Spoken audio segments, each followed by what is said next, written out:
A motion to approve those minutes. I'll make a motion to approve the minutes as they're written.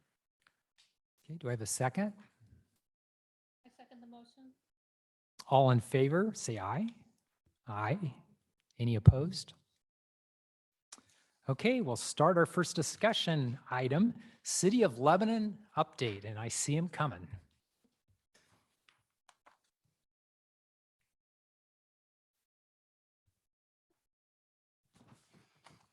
Good afternoon. I don't have too much update today, and Ron's on vacation, so all we have is one tree removal, 213 Grant Street, and it'll be next Tuesday. There's no sidewalk damage, it's just a danger tree, so we'll be taking that out. Just a couple things out at Cheetah Lake. There'll be the 4th of July fireworks will be going on out there. Selmet has a company picnic. And then we have the Swift Summit, which is a bicycle event. We have a couple other applications out, but nothing else in stone right at the moment. So, and other than that, we hired Valley Merchant Police to start locking the bathrooms at night for the parks. So it kind of frees up some of our park staff. They don't have to work as late. Just started that last night and everything's been going good. So that's all I really have. Unless you guys have any other questions. Is the tree on East Grant or West Grant? Sitting here, did I miss that? East Grant. Okay, thank you. 213 East Grant. It's on the corner of Grant and Grove. It's actually on Grove Street, but the address is 213 Grant. Okay, any questions on that item? Okay, Jason, Cheetah Lake Plan Review, is that you or who is that? Oh, there we go. The other Jason. The twinsy Jason.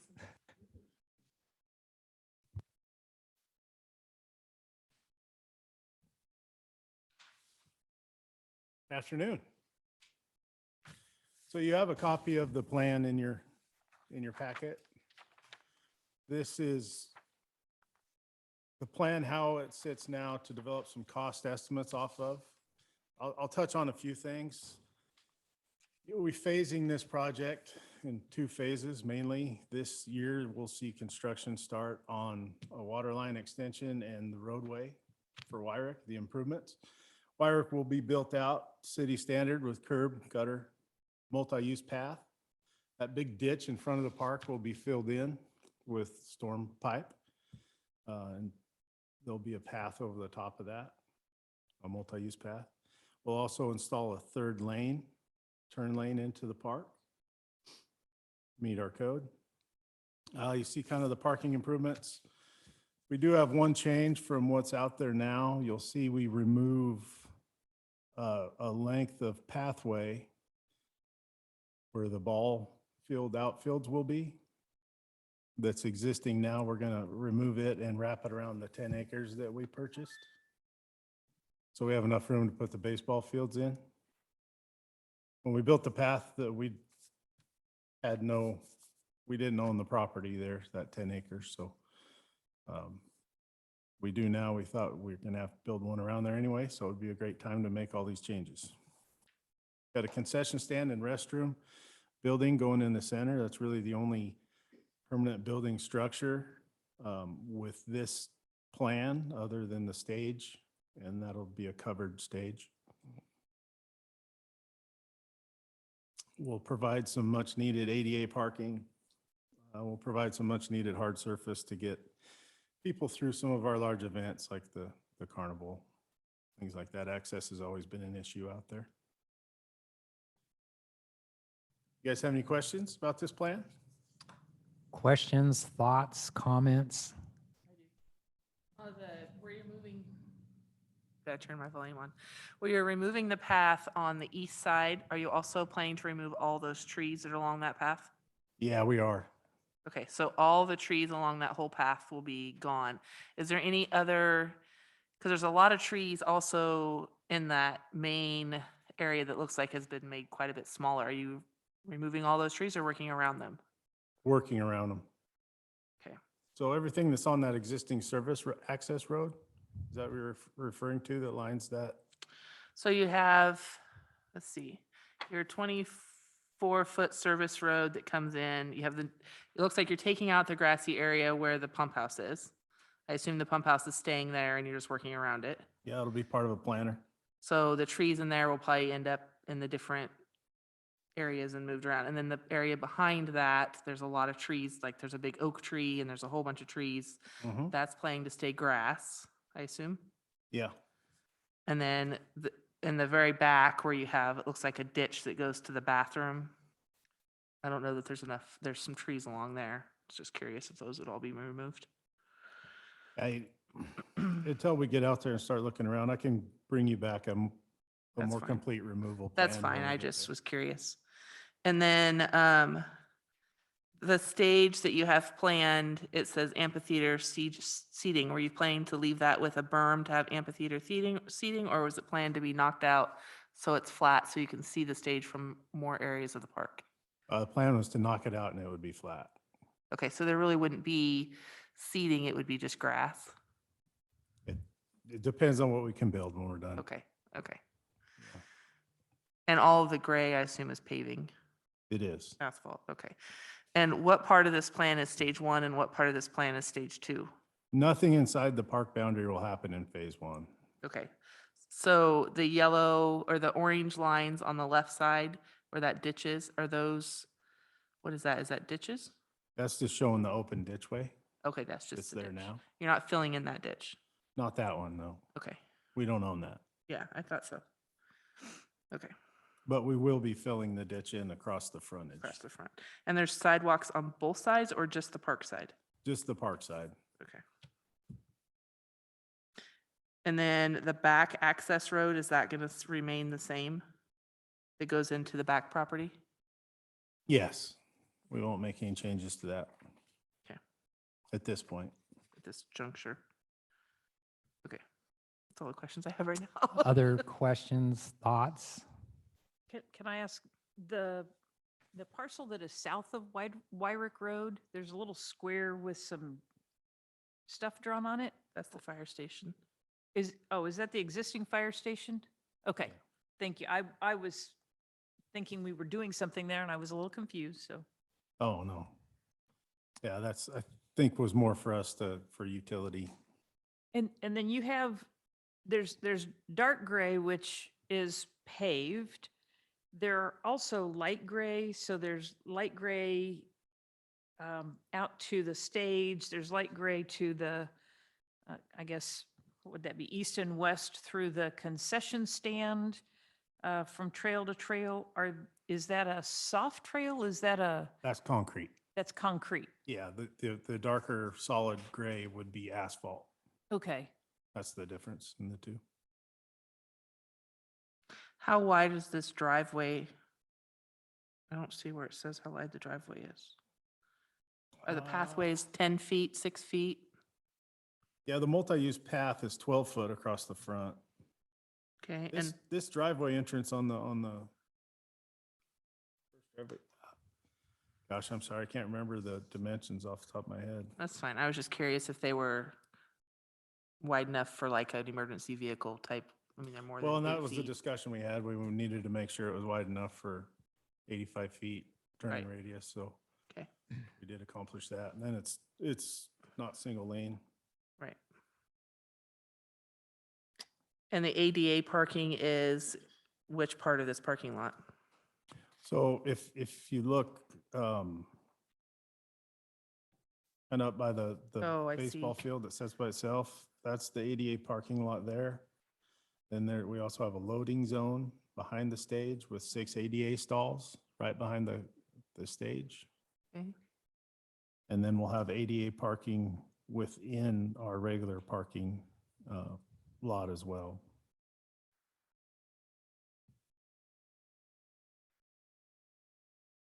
So the 12 ADA stalls that are kind of in the back, those will all be concrete instead of asphalt. Are those ones you're talking about?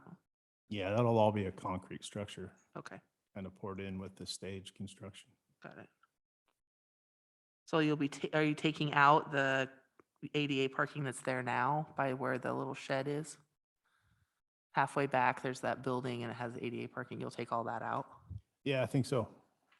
Yeah, and that's not to say we won't create some more in here as we find better places to do it. It just, the other thing we have to find a good place for is our host.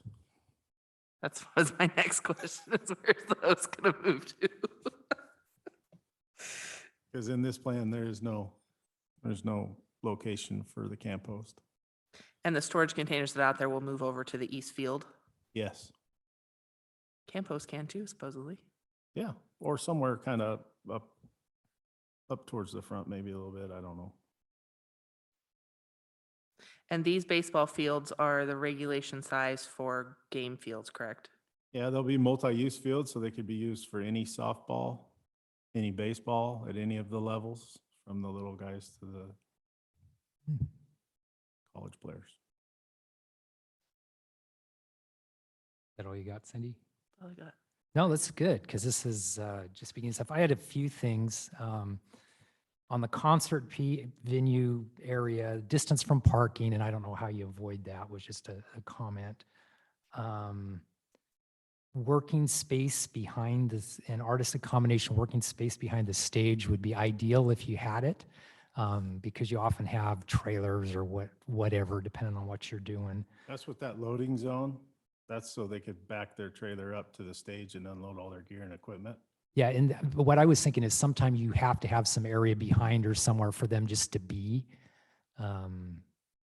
Again, it's just thoughts. Sure. The 6 ADA spots, I think you're there, and then there's some others. I think you're going to run into a hard time with ADA spots, because it seems like, and again, it's a different situation, but I've been involved in a concert venue, and we do a lot of ADA spots, and we don't do them well.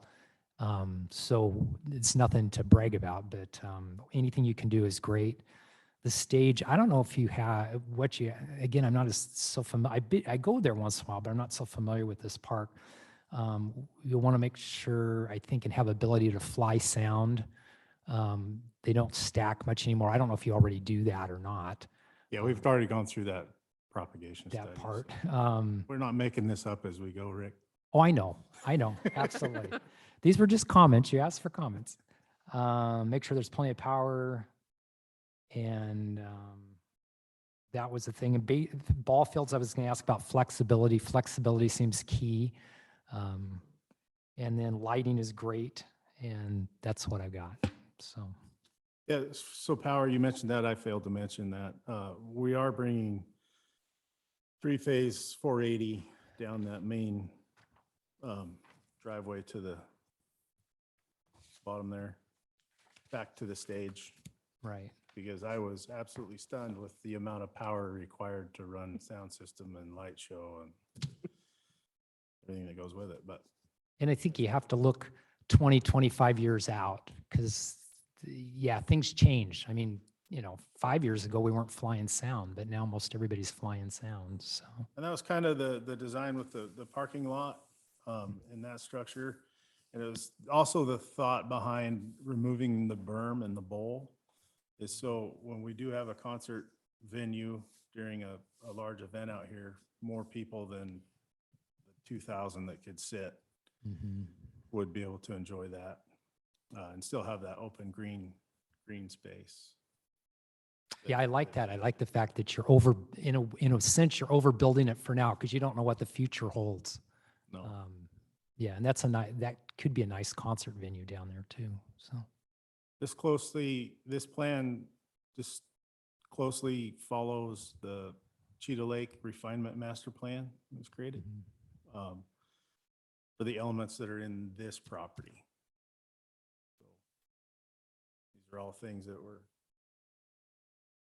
maybe not alignment of some pathways and things like that, but for the most part it is. perfect. Great. Any other questions or comments? I see Jan starting to say something.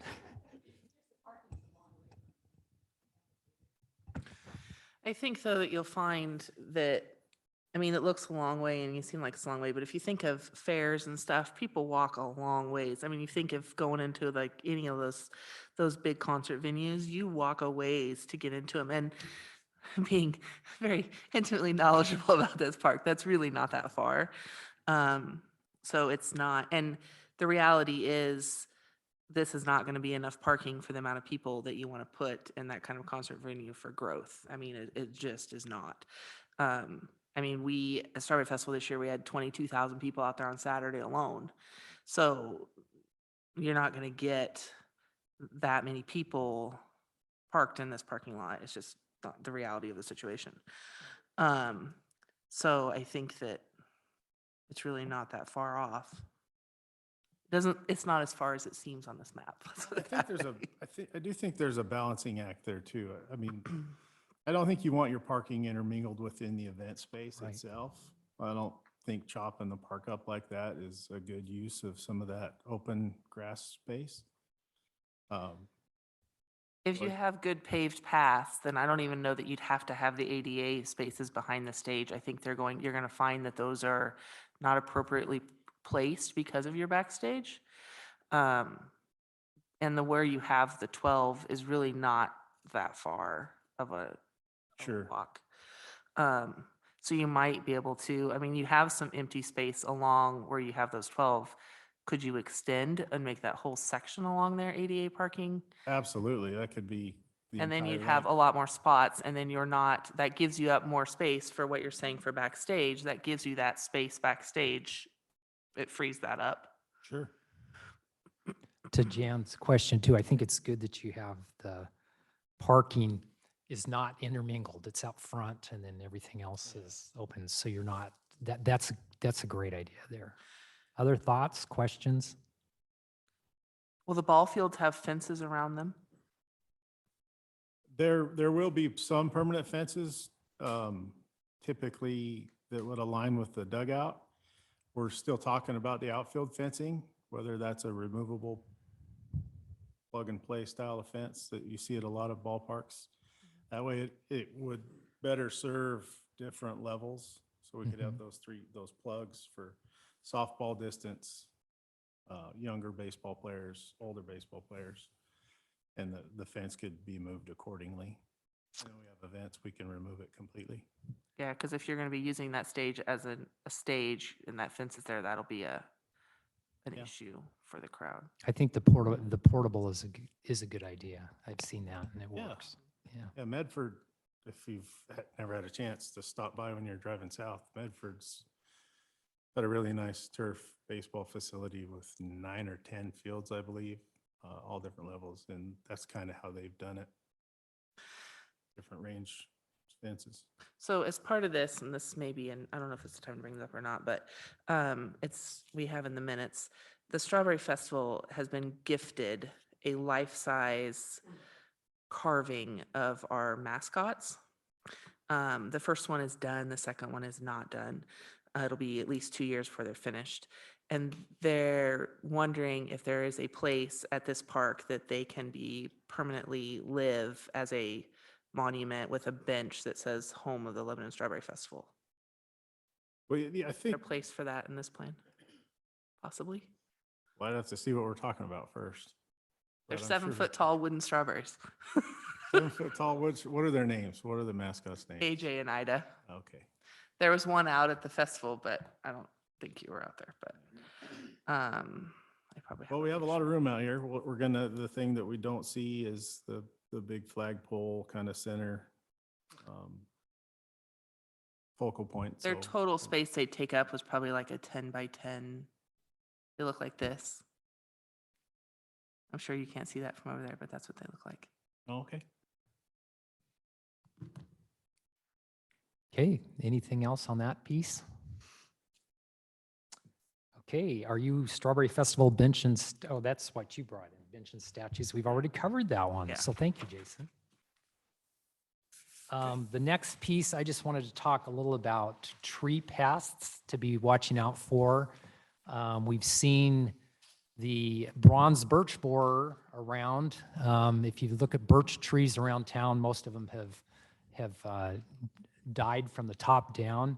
The emerald ash borer is a very nasty little bug that has worked its way across country to now it's been up in the Portland area and probably is closer than you think. I know in Albany there's one place that we're suspicious, but just wanted to make you aware of that. This little brochure is from Montana, but things are very similar. Ash is a very common tree used that's for both ornamental street trees, and down by the river, certain kinds of ash down there will be impacted at some point. When they started, a lot of cities just took the trees out. Now there's better treatment methods for that to save good trees.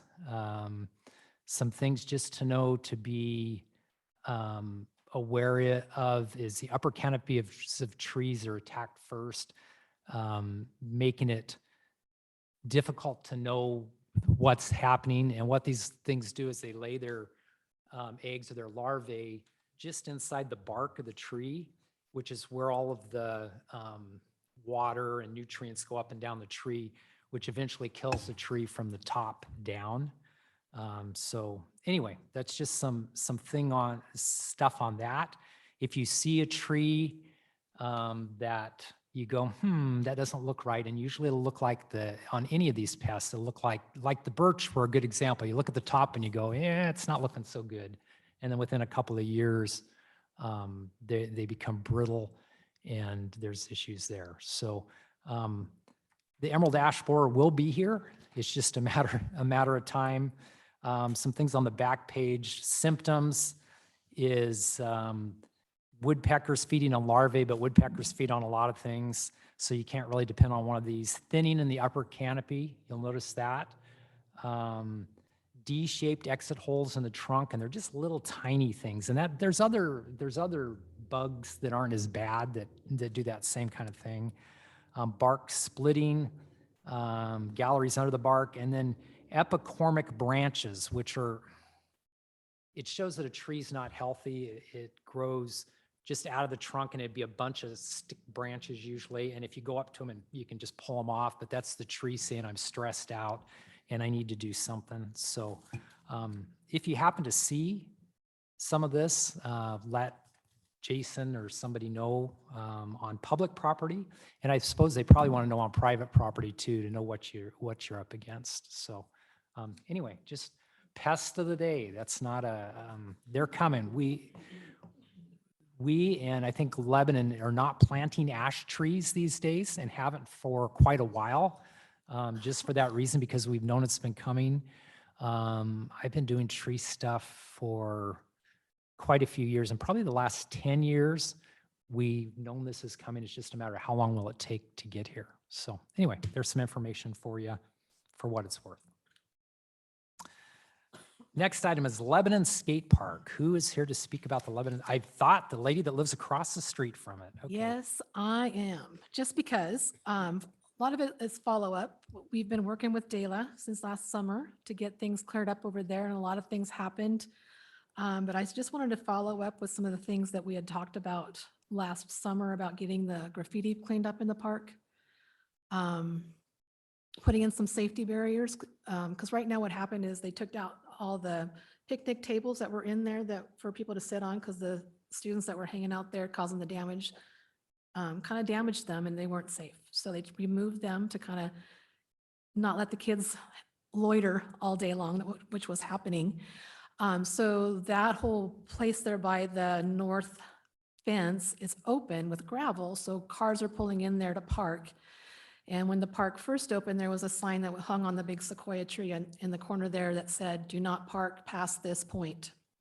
And unfortunately, we had a windstorm after they placed the sign, and it got blown down, and I'm not sure what happened to that sign, but there's no signs parking. There's no parking signs in the park to let people know that you shouldn't park here, park in designated spaces. And it's kind of hard because it's all gravel, but what I'm noticing is that the cars are parking right up next to the cement, and I'm just afraid, and some of the neighbors are concerned, that someone's going to get hurt. There might be a mechanical malfunction, and a car goes across the cement, hits a child that's skating in the park.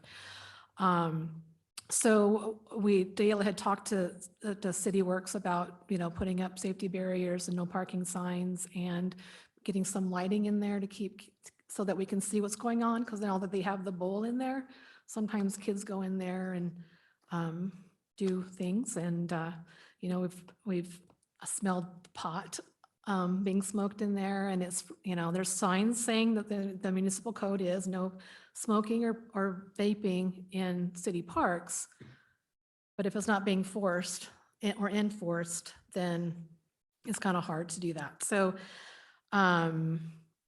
so I guess I just want to follow up and say, is there, with the city, and say, hey, is there stuff in the works about that? What should I do to follow up on that? And just, because yesterday we had some things, and when I came to city council last summer, Chief Stevenson said, call the police, if there's stuff going on there, call the police. We call, and unfortunately, right now, we haven't seen an officer. When we do make the phone call, they don't show up, and it's been really frustrating for the neighbors. So anyway. Jason, you have some thoughts on that? Sure. So for the barrier, we'll talk about that first. We have some fence panels that we fabbed up, metal fence panels that we're going to mount to the concrete across the front of that. Okay, We don't know whether we're going to have them solid or just leave 4-foot gaps in between each panel. mm-hmm. So there's easier access and egress coming Right. out of there. We talked about putting some Jersey barriers or concrete blocks or something, but it just doesn't function well. So we're going to try the fence first and see Okay. if we can get people to park in the right spots. I think there was some camera work that was planned. I don't know if that's been completed yet or not. That means we haven't done it yet. Okay. Well, just so I know. Thank you. And So what about putting up no parking signs on that fence where by the water fountain that's not on right now because it was damaged? Is there a way that we can get some no parking signs up there so that they know in the meantime? yeah, I'm sure we can get a sign or even some barricades that say no parking Okay, taken out there. So okay, that would be helpful. Yesterday and I tried to talk with people that are out there, but because there's no signs out there, then I get real pushback, and the police have been said, if there's no signs, we can't enforce that. And I understand that, but it's just a matter of time before something happens, and then it's too late. It's better to be proactive than reactive and have to console a family that's lost a child because of something that could have been avoided in the meantime. So, yeah. yeah. I know the fence panels are already constructed. They're already Okay. fabbed and powder coated and ready to Okay, go. perfect. So, we'll talk with Jason there and get some signs set out there in the meantime. Yeah. And, because I know that Public Works, you guys do send a crew to dump the garbage. So we don't want to hinder that. We want to make sure that Public Works can get in there and do their job, but they're authorized to do that and not anybody else. So, Yeah. yeah. So, and also, and I had a question too about when you guys spray out there and kill all the grass, which has happened, what happens to the grass that dies and is just left there? Do you guys go back in there and remove that, or do you just leave it there? I really don't know. Okay. I would assume that we'd remove things that are dead and long and laying over, but Okay, because there's been a group of kids that have been smoking under the maple tree that's in the corner there. And there's a big clump of dry grass I can just see it going up in flames Sure. with their lighters, even though they're not supposed to be smoking because they're children, and because it's, first because they're children, and second because it's not against the municipal code. But I just don't want to see a fire hazard happen and stuff. So, yeah. good. Yeah, so, and I think, let me look at my notes. I think that's all I had. So, but thank you for the update. I really appreciate that. You're Yeah. welcome. Yep. Thank you. All right, that's it. Thank you. Okay, next item is BLT update. And Rod said he didn't have a real long one this hour. Jan has the long one. Is that the-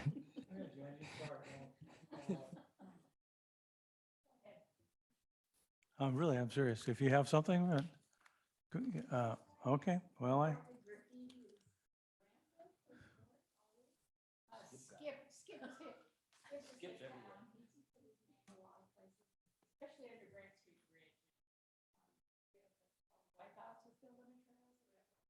Backpacks that have like wipe out people tried to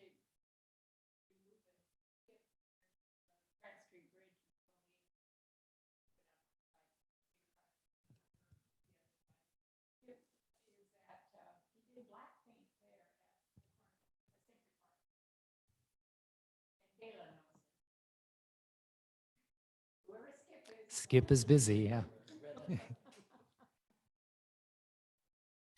Well, and just to add to that, in May, we had 19 responsive graffiti, quick responses, and so it's ongoing.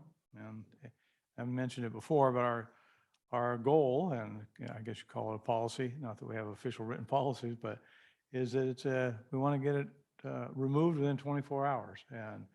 And I always challenge people, if they see something on the trails, and that isn't so big that the city has to deal with it, but on the trails, that will tell us about it, and in 24 hours, go back and see if it's there. And I challenge you to find it. So we're really fortunate to have 5 groups that do that. Really owe a big thank you to the city staff for the trail project they just completed at Riverview Park. You haven't been to Riverview Park for a while. It's down off of Mountain River Drive and right along the river. And for years, there's been a kind of a not very formal gravel trail that ran in a kind of a circle around the park. And then we met with city staff and asked if they would consider adding a ramp on the south end of the park, because there was the only way to really get to it was to walk along the river, which was fine, but then you get to this big bank, and especially winter and the rainy season, it was just a muddy bank, and there was no easy way to access the park. So they went in there and put in a bunch of boulders. Build 11 Trails paid for the materials, and which was, I think we're at about $4,000 for rock and materials. And the city went in and redid all of the gravel trails in the park, and which is gravel. The soft surface trails are really high in demand. I'm always getting questions about where are your soft surface trails? Well, gravel is basically a soft surface trail. And so high in demand, and they went in and put the ramp in, put everything, all the gravel in, and I personally visit that park a lot, and usage is up. I mean, it's just little improvements make a great deal of increase in public use. So thanks for the great job on that. I know we're still dealing with the city a little bit to see if we can get some 3/8 minus to cap it. And I don't know where we are with that. A little out of touch the last couple of weeks.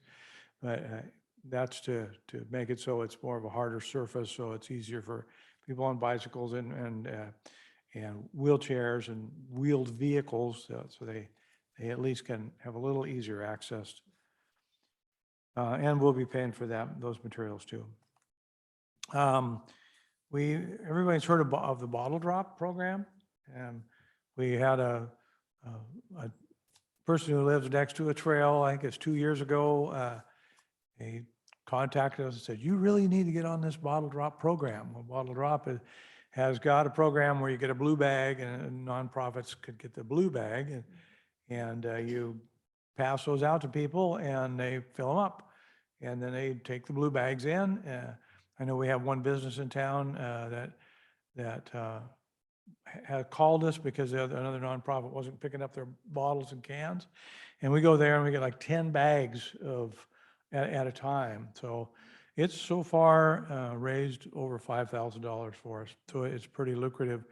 And they had a program a couple months ago where you signed up for the nonprofit programs. They had this contest, Earth Day, and Linda actually wrote the information for that for us, and we didn't win. We didn't get the money that they offered. Well, we got contacted, I think it was week before last. It said, well, I'm sorry you didn't win, but we got this other program and we'd like to give you $1,500. So you should see it in the news here soon that we've just received a $1,500 reward. So it's just great. The community's supporting us with that program, and they're recognizing the efforts of the volunteers for the trails effort. So we're, again, very thankful for all the support. On July 8th, speaking of support, we have an opportunity for the volunteers to go out and work on the trails again. I don't have the details of that, but I know they're available on our website. So it's going to be at Mark Slough Trail, right? Do you remember, Jan? I think that's where it is, and we'll be out there for a couple hours and having fun, and then just enjoying being a volunteer. So feel free to join us on that. Other than that, as far as the trails go, the city's got tons of trail stuff going, and just what Jason described with Cheetah Lake Park. I mean, that's you talk about footage increases of the trails. That's a lot of footage out there, and then we had the footage they just added at Riverview Park. So that and several other projects that are in the works. And again, just very thankful for the partnership with Build Lebanon Trails in the city, and it's just been great working, just excellent working with city staff. So thank you. Terrific. Good job, city staff, too. Yeah, that's great. Good things happening. Any other committee members have topics they want to bring up that we didn't write down on the agenda? Because I can see we have public, so I'm guessing we're going to have public comments, but I wanted to get I have a question. The intersection at Franklin and River Drive, are there plans for that to make it safe for bicyclists and pedestrians? Does anybody here know that? That's probably a Ron thing, right? Franklin and River Drive. Yeah. I was gonna say, my recollection was when the apartments went in on the west side, they did the half-street improvements. The development that's going in on the east side will do the other half-street improvements, and I believe that will include a bike lane on the northbound lane.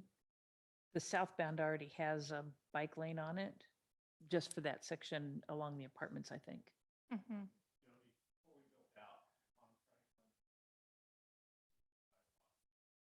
So it'll be up to city standards and all of that.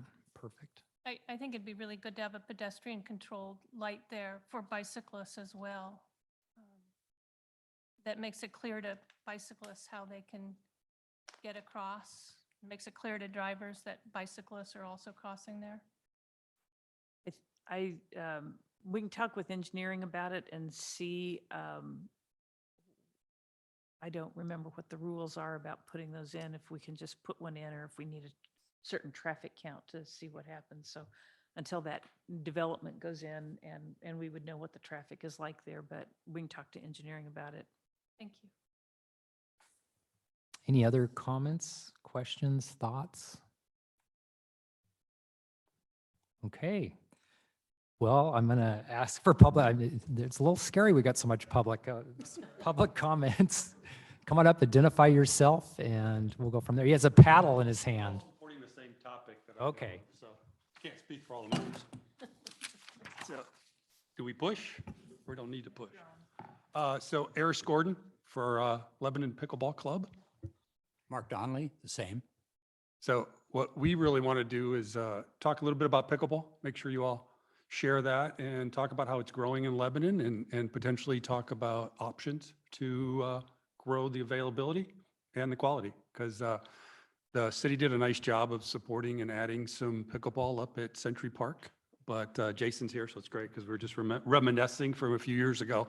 The concrete did the best we could with the concrete, but the concrete now is starting to fail again. So it's becoming a little bit of a hazard for us as we move outdoors. So, but first we wanted to make sure everybody knows what pickleball is. So if it's a repeat, please interrupt us. But right now, pickleball is the fastest growing sport in the country. It was amazing. I just saw a stat that said there's 9 million players with a growth of 150% year over year. So it's the fastest. We have in Lebanon, we have a club of 53 active members, 150 some on our mailing list. We have people ranging from 18 to 78. I don't ask beyond 81. See, Jan's one of our players. So we play it on a court right now. We play indoors we have a great relationship with the Boys and Girls Club for the winter. So we can play in the winter in the gym. And we play 4 sessions. We average anywhere from 16 to 28 players at any given time. You play in 4s, so you play on a little court. Court's about the size of a badminton court. We always say it's a badminton court with a wiffle ball and a ping pong club. So Mark brought some props, sort of the way I describe it. And it's great. It's a great social group. It's a great attitude. We play all over. We've had people come from all over the country and join us, right? We're online, so they'll find us, they'll drop in. We probably have 4 or 5 new members or people that show up and just drop in. We had a guy coming down from Aurora because he wanted to just look for places to play. Mark, what do you share about the game a little bit? Well, 2018, I was 64 years old. I was 3 pounds shy of 200 pounds.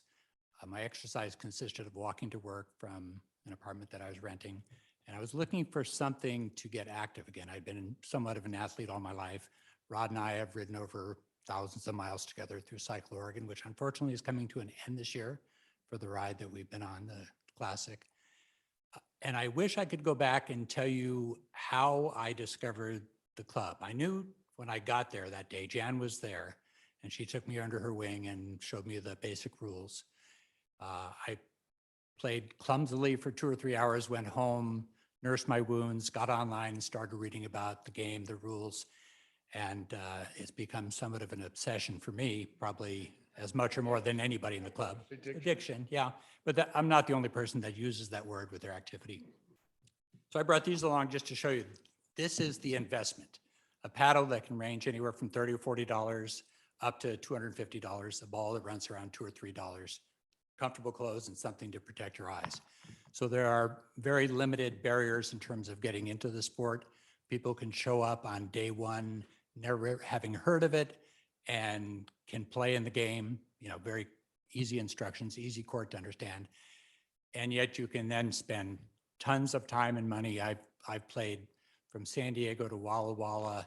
I probably play in 10 tournaments a year, maybe more if you include small local ones. It's an addiction. It is an addiction there. Yeah. The other thing is, it's a little noisy.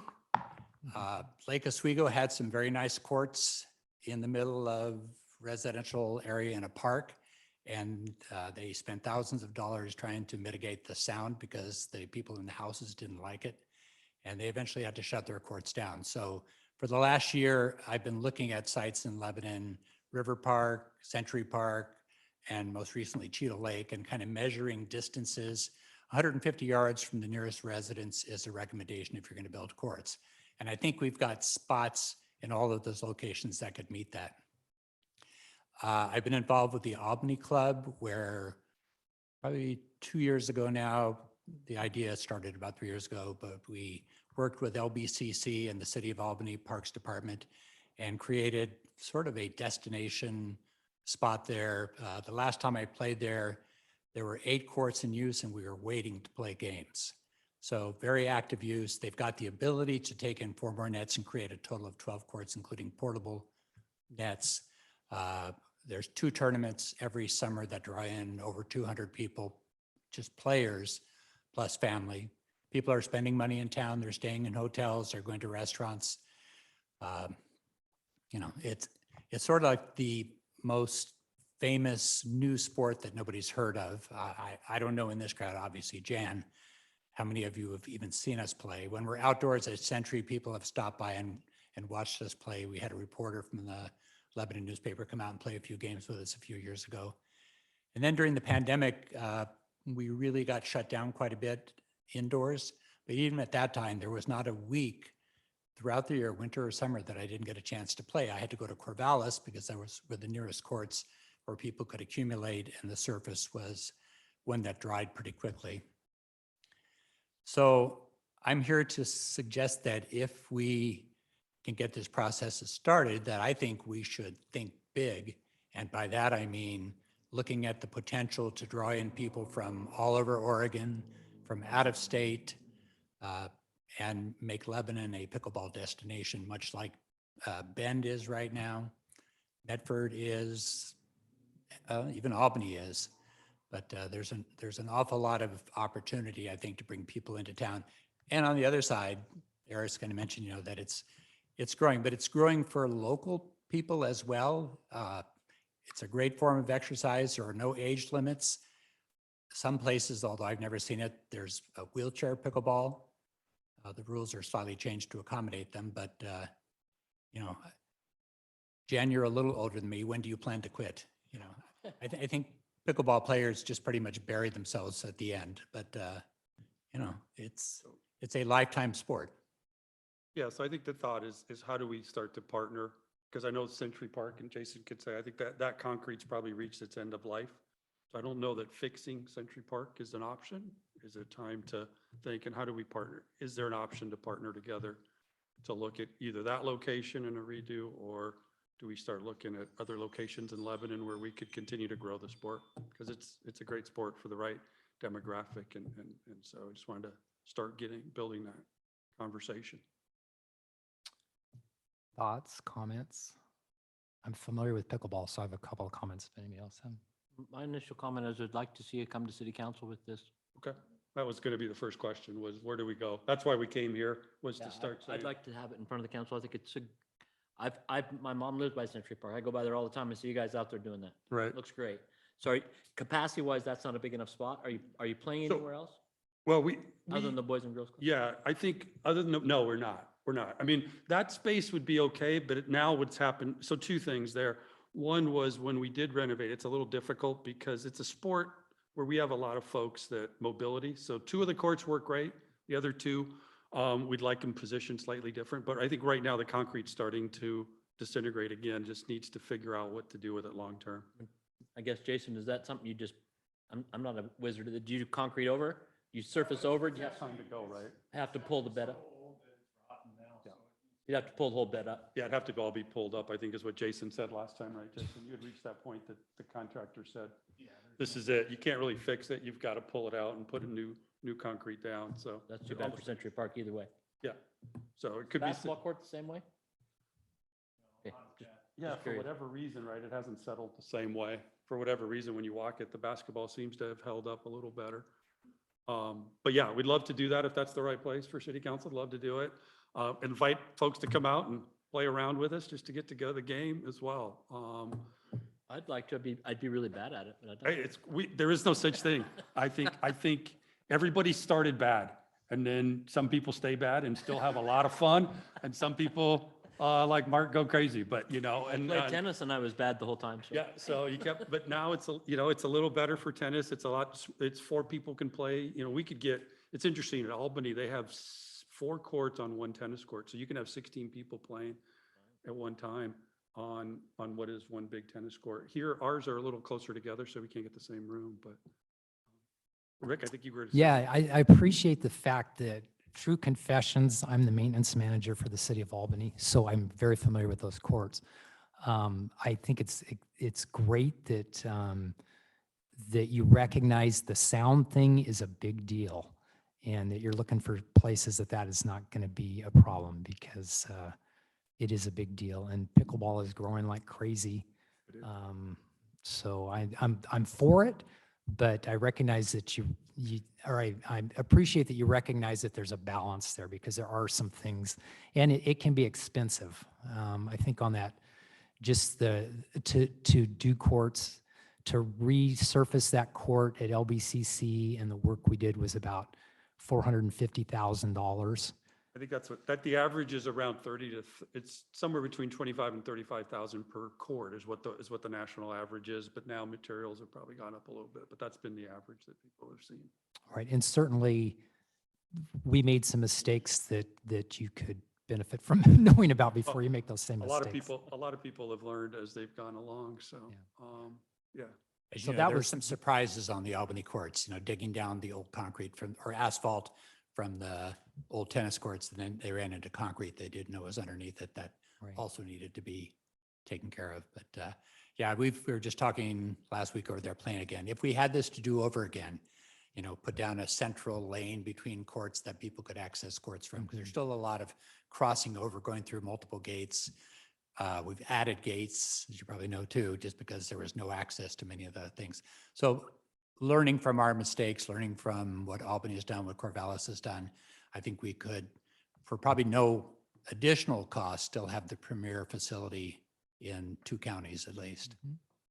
So if you refurbish the Century Park courts, is the sound, because there's a lot of houses around there, isn't the sound an issue at that park? Are you not having a sound issue there? I haven't seen anybody complain, but it is close by the apartments there across the street. And right now, there's probably very few people that play outside of our time, Tuesday, Thursday from 8 to 11. Yeah, and I think part of it is because we couldn't, because, and I say we, so Jason, I'm now part of your team. So, but because when Century Park was remodeled, or was built for the courts, they couldn't drill into the concrete, so they couldn't put permanent nets.